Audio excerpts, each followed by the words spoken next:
Hi, today we're making pops. We're right now adding 2 cups of sugar into our pot. As you can see, we have a thermometer that'll tell us when it gets to the proper temperature. The recipe calls us to add the sugar, 1 cup of water, and 1 cup as well of corn syrup. And then we have to heat it, and we have some molds already out set so that they can go. We're using, I don't know if you can read that, but raspberry flavoring. And yeah, well, once we get further, we'll show you more. So that's our water, sugar, and corn syrup mixture. We put the oven on medium heat, and we're going to let it heat up until it becomes a smooth mixture. Once we do that, we have to bring it to a rolling boil. Excuse me, my English doesn't work too well today. And once we get there, I'll show you what it looks like. Okay, so this is the mixture is starting to combine and emulsify, and you can see the temperature jumped because it wasn't registering at all, obviously, because it's on. But I wanted to show you what it looks like when it starts to mix together.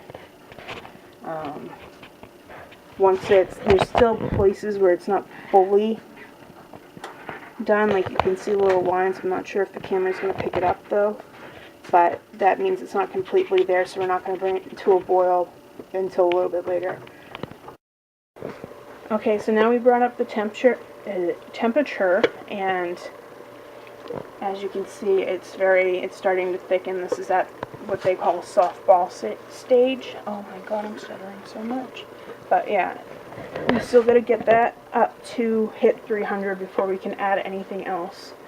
So when we get to 300, I will show you a bit more. So we hit 300 and we added our food coloring and flavoring. You may ask why green, because I'm trying to feel a little bit more spring than our weather is allowing. So I went with green coloring.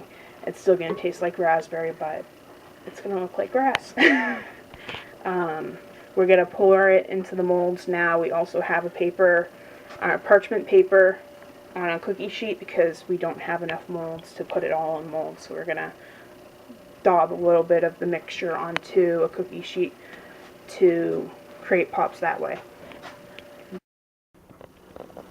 Okay, so here are the results from the lollipops. Oops, sorry about the shaking. This is the mold we bought specifically for lollipops, and it melted. Not all the way, just some of it. Let me try and show you. It's at the bottom. It warped and melted on one of them, which is odd. On this one right here, at the bottom, warped and melted. And then it made way more than we thought it was going to, so we got this little silicone ice cube tray out and filled that.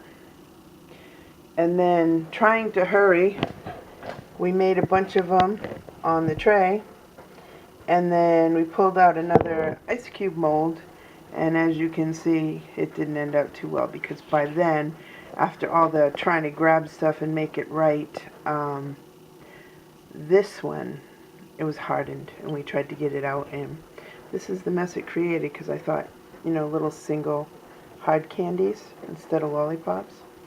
But yeah, it's too hardened. Let me show you the pot. I'll be right back. Okay, this is the pot we use. Sorry for but there's a lot left in here. Can you see that? And that was because, let me see, it's all over the sides. That's because we didn't have enough molds ready and we would dilly-dallying, so a good amount of it actually dried inside the pot. So, yeah. If you ever do this, make sure you have everything ready, and make sure you get ready more than you think that you need, because now I have a big messy pot to clean up, and, I don't know. I guess it wasn't that bad, but I'm going to try again. See if I can get it right the next time. Thanks.